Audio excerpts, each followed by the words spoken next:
Program. Advice and opinions expressed during the program are solely that of the Beaver Dam Unified School District, not WBEV or Good Karma Brands. We head down to the Daily Dodge TV studio, and here is Wade Bates. Thank you very much, Jeff Hall, and welcome back to the show. It's Let's Talk with the Beaver Dam Unified School District. Superintendent Mark DeStefano is here along with guests. I am Wade Bates, and we always invite you, if you want to know whenever we have anything on Daily Dodge TV, hit the subscribe button on your YouTube Daily Dodge TV channel, and you'll get a notification every time we are on the air. It's that simple. Whether it's sports, whether it's Hometown Today, whether it's Let's Talk. Mark, people want to find out where you're at, the phone will tell them. Oh, yeah, absolutely. Hey, thanks for joining us here today. Yeah, thank you. I really appreciate it. You know, we got Rob Meyer here as well from the district. Super excited to have Rob. As always. Lots going on with him, and lots going on, you know, in the summer. People always think, you're out fishing every day. That's not what's happening, right? I wish. No, that's not what's happening at all. And as a matter of fact, I did try to do some fishing a few weeks ago, and I was not very successful. Okay. So it's okay. I think it's the water. A lot of water this year. So I'm assuming all the fish are dispersed. They're all hiding. Ninja and I have had a dream of doing a show with you, yes. Outdoors with Mark, and it just has not happened now. This is going to be summer number 3 that it hasn't happened. Oh, no. But where do you fish, and what kind of fish do you like to go after? Well, around here, Fox Lake, Winnebago, Green Lake, and fish that bite. Those are my favorites. So bass, walleye, crappies, that kind of thing. You're not really a panfish guy? I do like panfish, but I think earlier in the season or later in the season would be my favorite, or even on the ice, but I haven't ice fished in a while. I have not been out. I don't even have my fishing license this year yet. Really? Usually I get out a couple times. That's why we can't do the show. Wade. Well, I would go. Just to be clear, I'm trying, but I will not take somebody that's not licensed. I would go buy a fishing license to go fishing with you. Yeah. So would you? I would. So again, we're here to talk though about the Beaver Dam Unified School District, and it's amazing. We were less than 6 weeks away from the actual students being back in class. We're a week and a half from extracurriculars starting up for the 2024-25 season.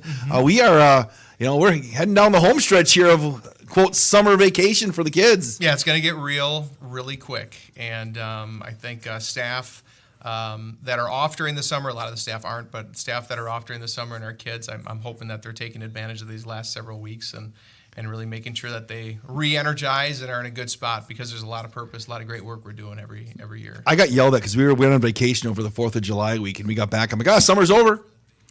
I'm like, it's time Why to. Why would you say that? Well, because it is, because no, you got all that's these. Like a Wade thing. You don't get. That's like. Is that called like gaslighting? Yeah, you got all these activities going on. You got kids going to volleyball camps. You got some hockey stuff going on. You got some kids. It's kind of cool that Mark Lefebvre and the kids getting ready for Les Mis are already doing some prep work in the off season as well. So kids it's are kind of very cool. Busy. We've got a lot to celebrate with that in the community.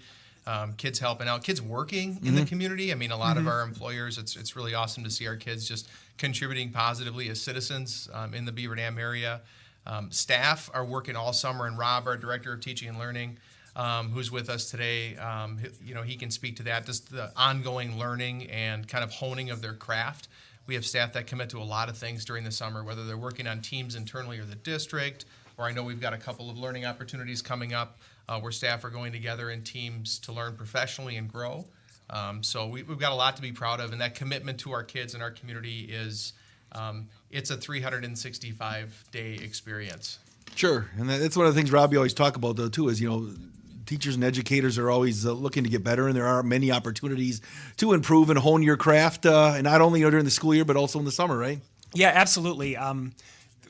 A big part of any profession that you work with, people, right? Like in students, we constantly aim to get better, and people change, kids change, what we know changes. So lots of opportunities this summer, as Mark mentioned. All of our educators meet for a full day in the summer. They schedule that time, but they really meet for a full day to look at where they ended the year, their own performance, the performance of students, what they can do to better practice for the next year.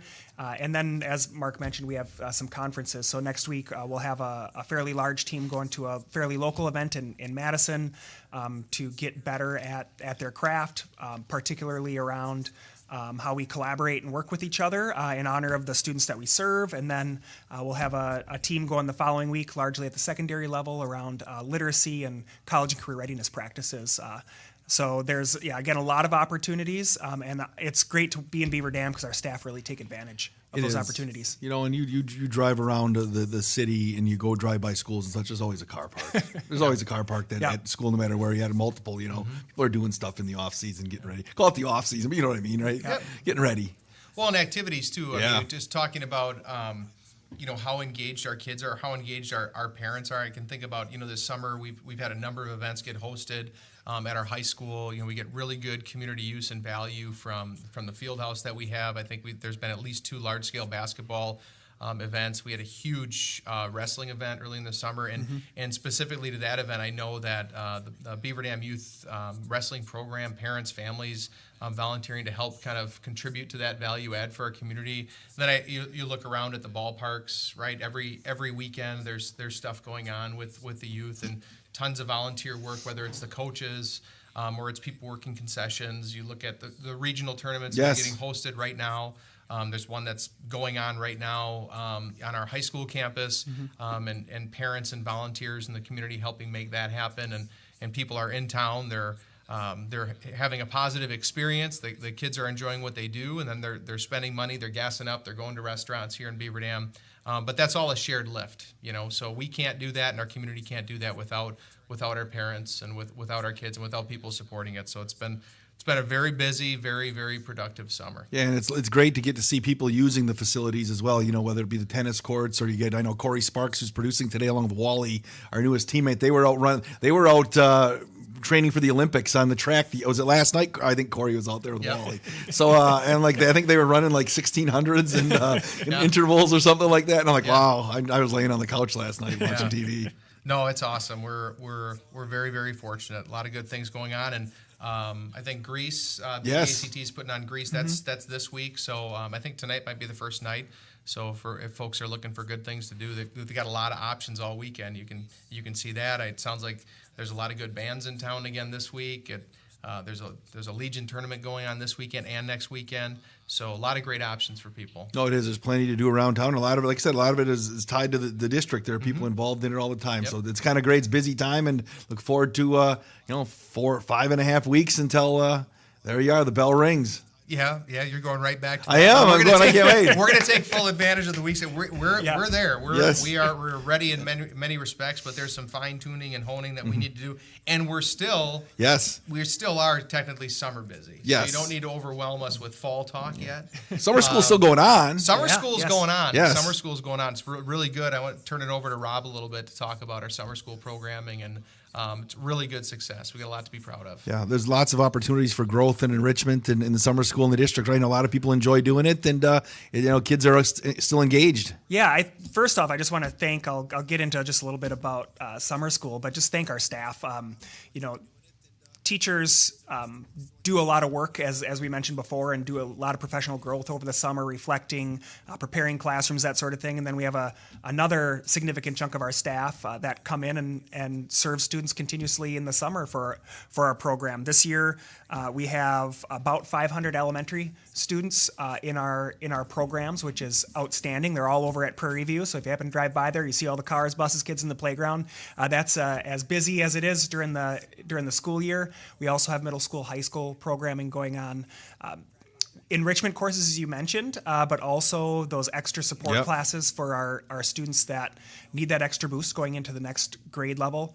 Wade, we really invested a lot of time over the last year, and assistant principal Caitlin Dwyer, that's in charge of our summer school programming, she's our summer school coordinator. She and I collaborated, and then she really took the lead and worked with some of our specialists on redesigning a lot of what we're offering that give in the summer to give kids that extra boost, that need that extra help so that they can perform at grade level or higher. So we have, for example, a program in grades 3, 4, 5 for students that need an extra reading boost called Read 180. It's a science-based, well-researched instructional materials that we implemented this year, trained teachers on again.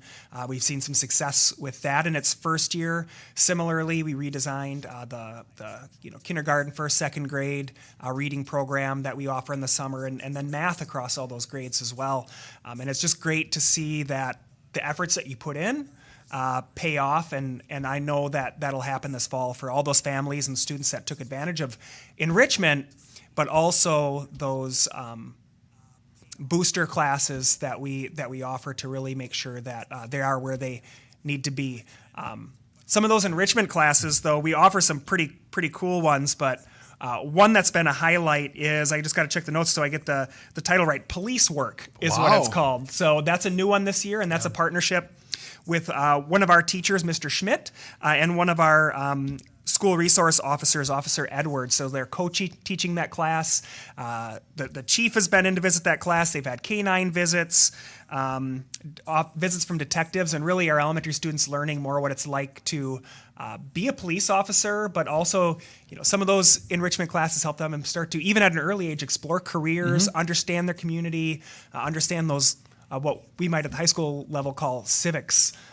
So that's a really unique opportunity for us in Beaver Dam, and that was our highest or second highest class that people tried to get into this summer. How many more weeks? Is summer school 2 more weeks left? 1 more week? Next week. Next week is our last week. Yep. So we'll be wrapping up on Thursday of next week. We have some other programming, choir, band lessons, that sort of thing that will go all the way up until school starts, and some of our camps that we run at the high school for different camp things. Pieces that are technically part of the summer school program, with the traditional summer school program.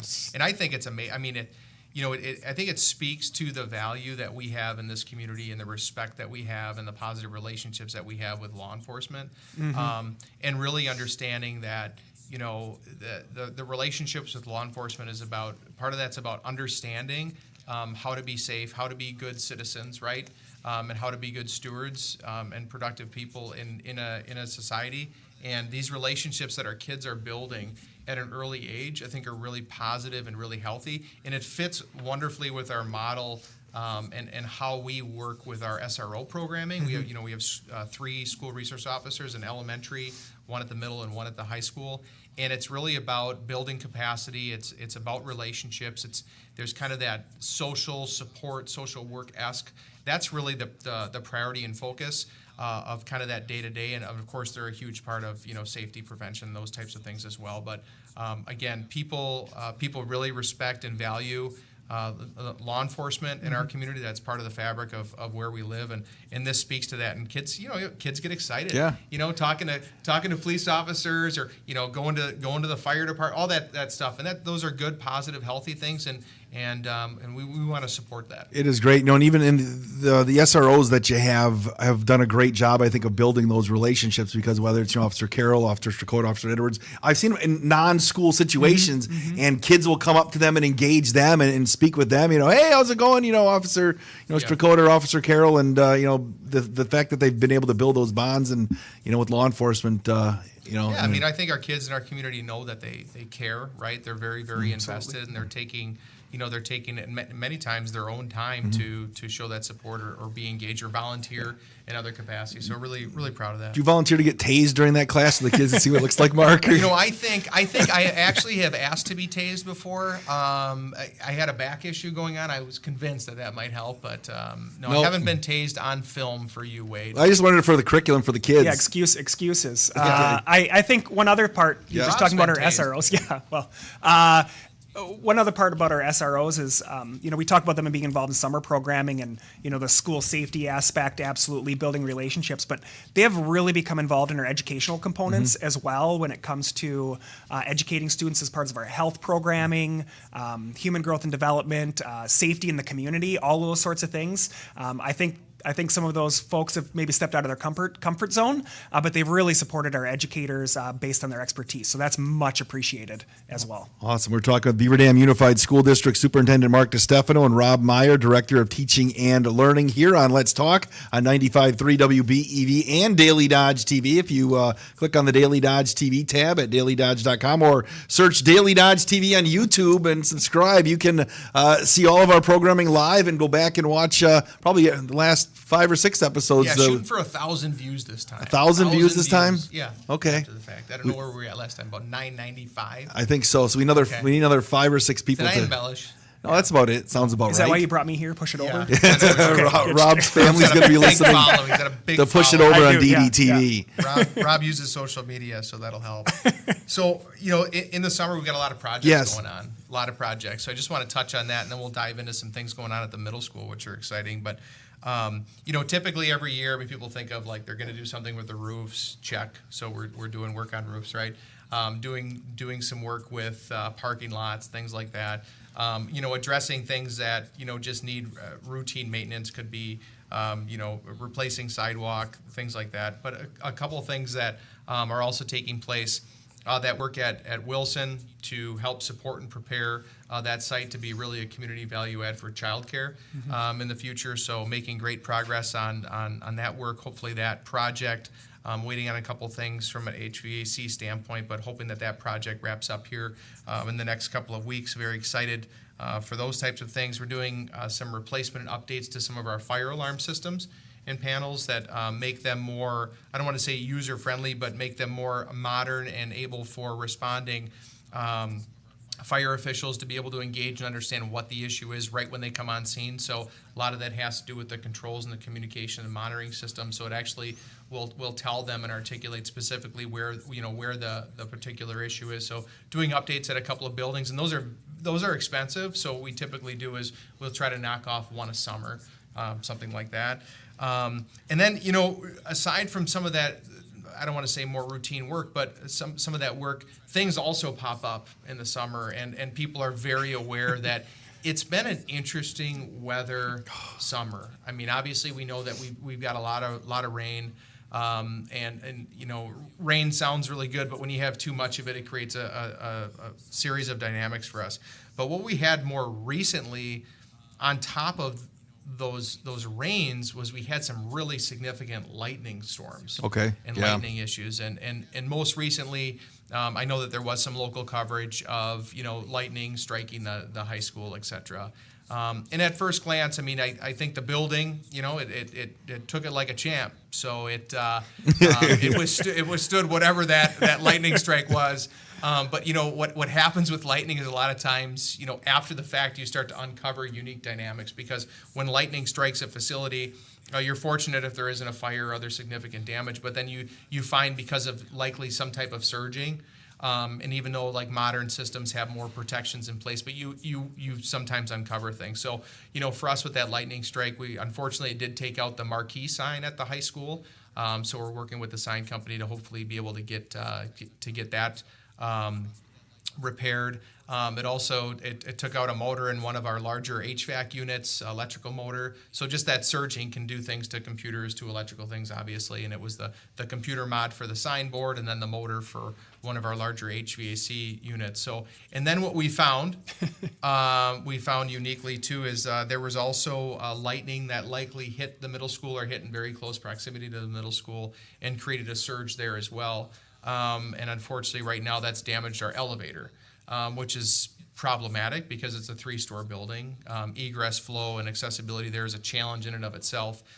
So right now, we're having challenges with the elevator. We're confident we're going to have that shored up and taken care of for the start of the school year. But these are not inexpensive things. And unfortunately, with an elevator like the one that we have there, is you can't actually buy true replacement parts. You're spending extra money because those things have to be kind of fabbed or modified to retrofit. Is that a vintage elevator, Mark? Is that what you're saying? There's vintage elements. Let's say Yes. a lot of vintage elements. So we don't have to replace the whole thing. I'm not saying that, but it essentially fried out the computer circuits and the board on that. And we literally just found that out, I'd say maybe an hour before we came on to the show. Okay. So we continue to uncover things, but it's been unique. We also, from the rain, and this will tie into the middle school, but from the rain, we actually had a sinkhole just to the west of the middle school that opened up, and not huge, about a 12-foot sinkhole. Like area-wise, not depth. Yeah. By the way. Yeah, just 12-foot deep. I see there's this TikTok going around the soccer field, and all of a sudden a hole that was like 12 foot deep opened up. Yeah. So kind of working through that, but there had been kind of an old storm drain or catch basin, very vintage, actually made of brick, and then water just infiltrated and washed out. But I'm sure there's probably stories like that all throughout the community with the weather, but just running into some additional issues. And our maintenance team, B&G, they're doing a great job. The city's been a great partner dealing with the sinkhole issue at the middle school. Other vendors, local contractors always come in and do a great job. So we'll get through it. We're going to be ready to go. Things are going to be ready for kids and staff. But just a couple wrinkles to the work this summer. But you'll learn a lot. Anything else going on at the middle school you want to talk about, Mark? I do. So speaking about the middle school, so Rob's here. Yes. He's our director of teaching and learning, Yeah. but his roles actually evolved a little bit, and a couple things that are happening. First, even before this, Rob was going to be working really, really a little bit more intimately with our secondary level. So really focusing, still having general oversight, but really focusing more at the secondary level. So when I say that, I'm talking about grades 6 through 12.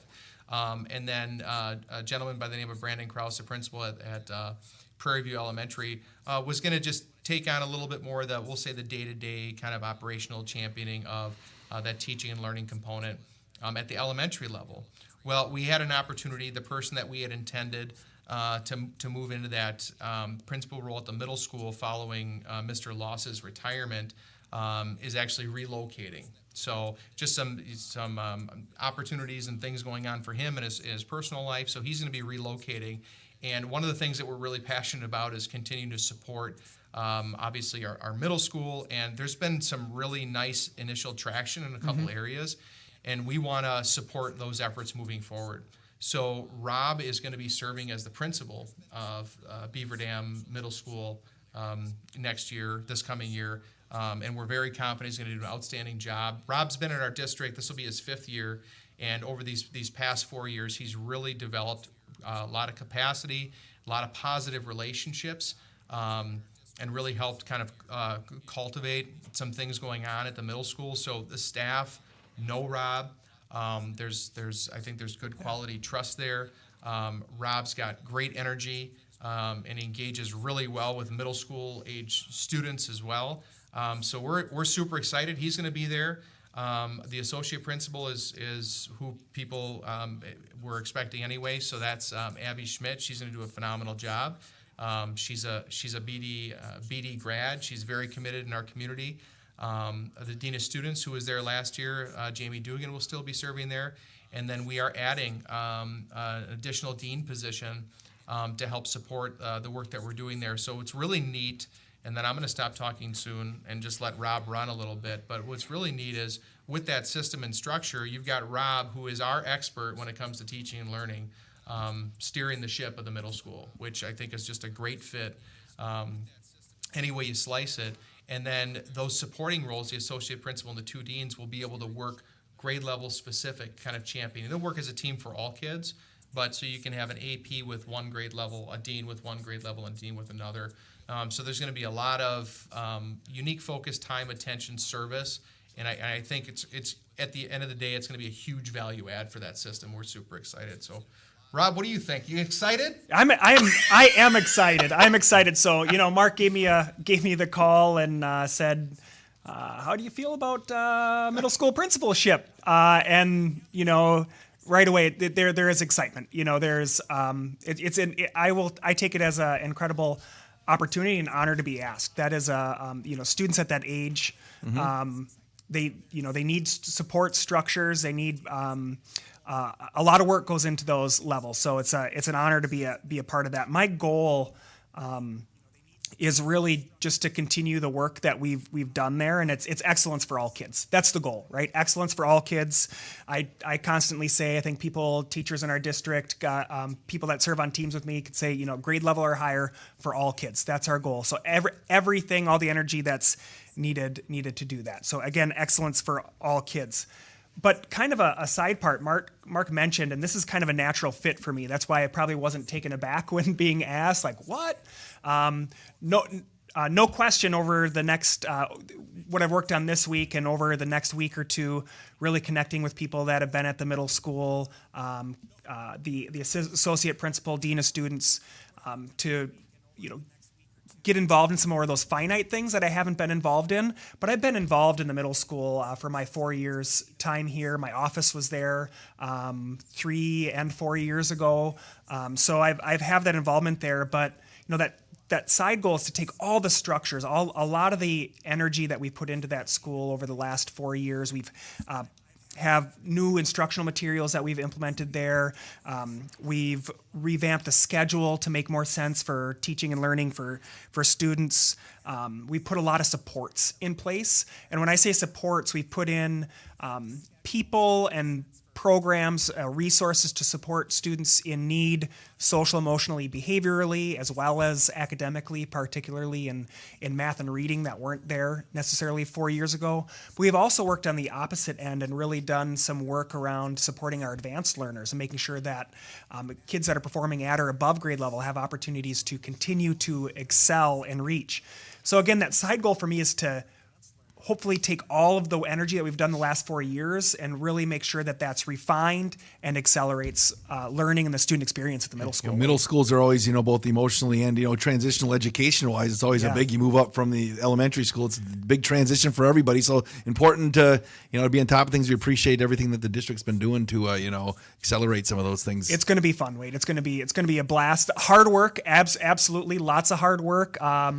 But that staff, that's the administrative staff as well as the teachers, we're up to the task, and I'm looking forward to coming back and visiting with you and telling you about the successes. It'll be great, and you are required to dress up on all the dress-up days as the principal. Yeah. As a former middle school, high school social studies teacher, I'm well aware. So don't expect to catch me in public, though. In school, but I'll bring that change of clothes. Okay, I'm in for the green and gold part. The green and gold part, Mark. You've got that. We're talking with Beaver Dam Unified School District Superintendent Mark DiStefano and Rob Meyer, Director of Teaching and Learning here on 95.3 WBEV and Daily Dodge TV. Mark, referendum-wise, obviously a lot of news going on, facilities. Yes. Am I breaking some news to you? Yeah. Rob, do you know about this? Referendum what? No, but there's obviously a lot of questions, and can you want to kind of give us an update on where the process is? Yeah. So essentially, earlier this month, the board basically set the direction and made the commitment to move forward with a facilities referendum, and part of what they did when in that effort is they essentially directed us to bring back a resolution for them to approve. And essentially what the resolution is, just so people understand that, the resolution is essentially language that would wind up on a ballot. Okay. Essentially. So that'll come to the board in August. So they took that step. They made that commitment unanimously. Very, very excited. Really believe that this is absolutely what is best. This effort is what is best for our kids and for our community.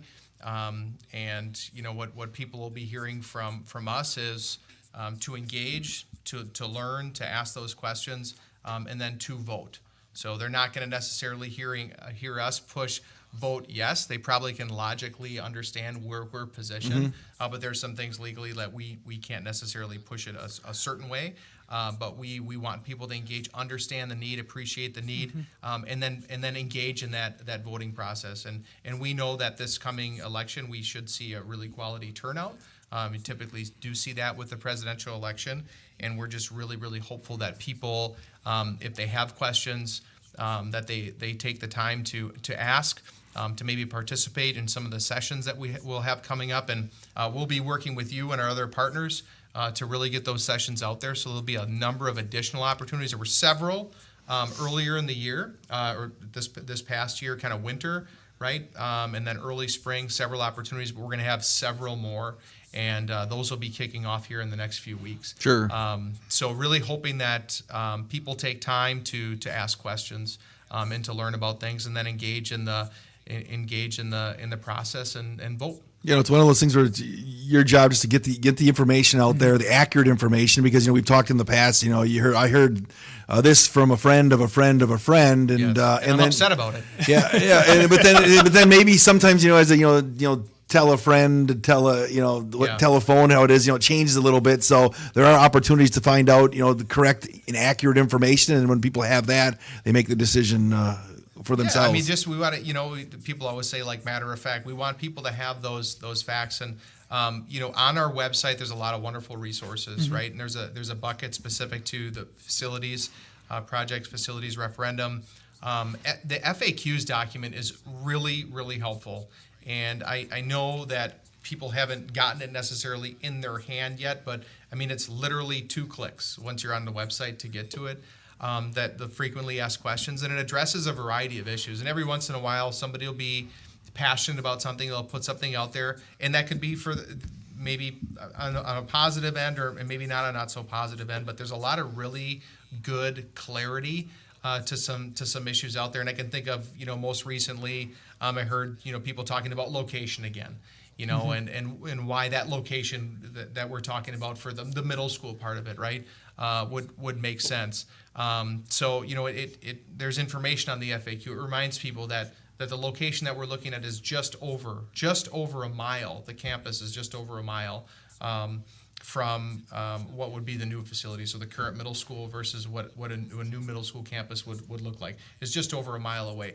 A lot of times when you hear people talking about it, they're talking about it as if it's like in Neptune. Yeah, Okay, it's out in North Leeds. Yeah. They're building it in North Leeds. so- but it's basically the south side of real, town. though. It's south side of town. Transportation comes up a lot, so that FAQ breaks down a little bit of that transportation piece. And for a lot of kids, that new location is going to be a lot closer and a lot more convenient. And for some kids, it's not, and that's a great point. And based on the parameters that we have for busing and transportation, that means that more kids are going to have access to busing to get them to school, or their parents can still drop them off, as a lot of families decide to go that route. So it clarifies a little bit of that and talks about adding those routes to support transportation for students that would be on the north side of the city boundary, things like that. And then there's cost context in there as well. And I think some of that's for some people just to understand it. And again, the feedback that we've gotten is, I think, generally the community, like, they respect the fact that, Washington Elementary was built in 1949. It needs that shot in the arm. And for us to do the work that we're talking about for $13 million, it would cost us $35 million for a brand new one. So that's less than half. This makes sense. Let's invest in that so that we've shore up that facility for the next 30, 40 plus years, right? People understand that there's probably well over $7 million worth of work to help improve access and community value for a lot of the spaces and improve safety throughout our district. They generally understand that, and they see a number like $87 million for a new middle school. That's a little bit difficult for some people to wrap their head around, and myself included when I initially kind of processing through that. And that's how we got to the $107 million amount. So 87 for the new middle school, 13 for Washington, and then 7 for those other district-wide improvements. But in the FAQ, and there's going to be more information going out there, it helps people understand maybe why now would be better than waiting 10 years, because 10 years from now, the middle school, a new middle school alone, is going to be, and initially we went with a really conservative number of like 110 to 115 million if we were to wait just for the new middle school part. But we actually got official numbers back, and that number looks more like $140 million to wait. So I mean that 87 jumps. And for context, that $48.9 million referendum that was passed in 2016, that same referendum dollar for dollar, if we were to be going right now, would be around 95 or 96 million. So within basically a decade or less, you're looking at doubling of costs if you wait. And the catch is too for us with the middle school, if we don't do this now, that means that we're going to have to somehow, some way, invest millions and millions into the current facility that's over 100 years old, and there's a lot of other issues popping up, and we know that the site has its own challenges. And just from a stewardship of dollars, it seems like that's putting kind of good money after bad and setting us up for other dynamics. So that's why we're making this commitment. We really believe it's a huge value add, and we want people to be engaged and informed, and we want people to ask questions. We want people to reach out to, and we will come to them. I've had a couple of people reach out and say, hey, can you stop out at such and such event? I mean, if you've got a few people together and you want to ask questions or hear about it, and you're a group or an organization, or even just a gaggle of people that get together for coffee, I would love to stop out by Sunview and talk with you. And I don't expect affirmation, but if you've got questions, reservations, or otherwise, I want to be able to have the opportunity to get you accurate information so that at least you're processing through accurate context. And we don't always find that on various other threads. No, and that's one of the things too, is the district has always been, I think in the last referendum too, has always been very open in getting out the correct information out there. They want people to know what exactly, nobody's hiding behind anything. No. Here's why it needs, you look at the numbers and things that are there, and if you ask the question, you'll give a correct answer. Yep. And if we don't have the answer, we're going to get it. Yes. And then we're going to get it back. So what's next in the process? You mentioned that there's some wording that needs to be done, and where does the process go here from now? Yeah, so essentially what happens is a resolution will be brought back for the board to consider approving, and we work with attorneys on that. There's some legal requirements associated with what a resolution would need to include and how it's adopted. So that would happen in August. And then what folks are going to see is they're going to see a lot of opportunities for them to come in and walk through and visit or ask questions.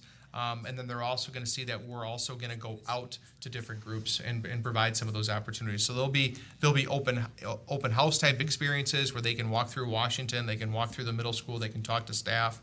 There'll be opportunities and experiences where we'll be at the Watermark talking. We'll be presenting to other service groups. We'll be at the Legion Post. Things like that to try to really, make sure that people have that information. And this isn't a pitch or a beg. This is, here are the facts. This is the reality. This is why the decision was made. And here is the impact for you. And we just ask that you engage in the process and vote. Are there renderings of both facilities out there anywhere officially yet? Not yet. So okay. Typically what happens is there will be sooner than later. So once we start doing some of these engagements in the early fall, basically in the next few weeks, those things will start to take place, just to help people visualize and understand and appreciate. I know one thing, for example, is people talk about sidewalks and access to a new middle school campus. Where there aren't sidewalks now, where there would need to be sidewalks, there will be sidewalks. There will be wonderful pedestrian access to that campus for kids. And one of the renderings is going to show that, so people can it's just hard to picture right now because there's corn there right now, right? So it's a little bit hard for people to visualize, but we'll have those pieces out, working with the architects to put those together. And it's really important that with those renderings or with those kind of blocks and things that you put together, that one is you don't lock yourself into something, right? That it's an accurate reflection of what could and should be, but you don't lock yourself into something too goofy. And the other thing is that it honors and you can follow through what you're showing too. So there's a little bit of a balance with that. But we're really excited because we think that the prospect of this is something that's really going to be an exciting, not just catalyst for our community, but just a positive reflection of the values and the priorities that we have in our community, and we're hopeful.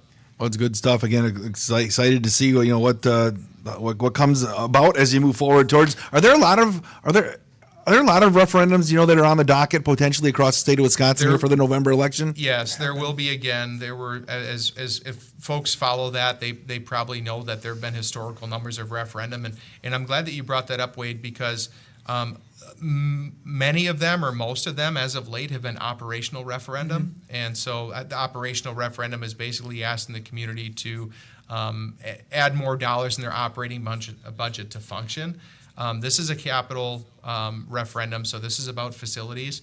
We have not needed, and if we're able to hopefully pass a capital referendum, we don't anticipate that we're going to need to do that. We feel like we've been really, really good stewards of our dollar. Not to say that other districts haven't, but that's not something we've had to go for, and we've worked really hard to not put additional pressure on our taxpayers when it comes to operational referendum. But most of them will be operational. But the other thing that's going to be unique, if people just look and listen, they're going to see some really, really big numbers out there on other referendum. And I think that'll be helpful context because, like I said, 87 for a new middle school or 107 all-in referendum seems really big, and it is. I mean, that is a big commitment. But some of the numbers that are out there, things are just continuing to get more expensive. And if you look at the age of buildings and when things turn over, this is another time in the history of our state where some of these pressing needs are rising across districts, across other areas of the state. Well, you know what? We have the referendum to think about, and also back to school preparations and a lot of stuff that people need to be think. One of the things I know people need to think about if you have kids in extracurriculars, but they need to have their athletic physicals. Yes, absolutely. I kind of dropped the ball on that because it's every 2 years and I forgot.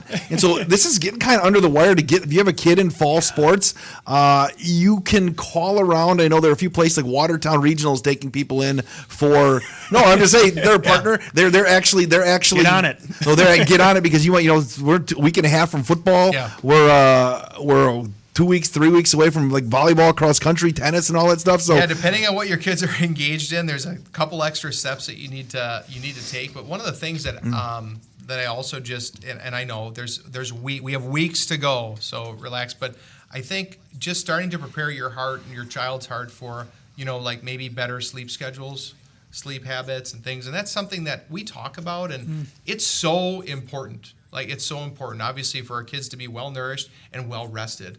And starting to think about and just preparing people's hearts for don't do that on day one. Don't be like, well, got to get a good night's sleep because you have school tomorrow. Like you got to work that routine in.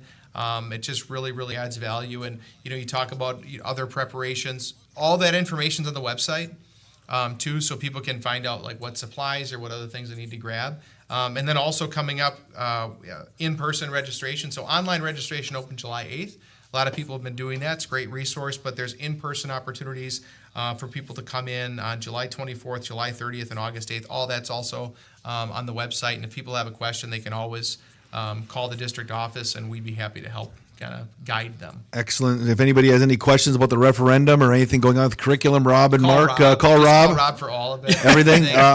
They can find your email addresses on the website? Email address on the website. I really would, and very sincerely would appreciate if people have a question, or if they heard something, or if they want me to come in and speak to a group that they have. And again, it doesn't have to be an association. It could be a group of people that literally get together at Chili John's or at Sunview or one of those other great venues for breakfast and coffee or whatever it is. So I'd love to hear from them. 920-885-7300 extension 1111. Sounds good. And Rob? I would just add, Wade, that those opportunities that Mark mentioned, those dates will be coming out. There will be information coming out to visit the sites, particularly the middle school. I'll be there on those dates, and it's one thing I think to read about or to see a rendering or what are they really trying to do and what are they not able to accomplish at the current site, but to come and have somebody walk you through and just show you exactly what we're talking about, what we are able to do and not able to do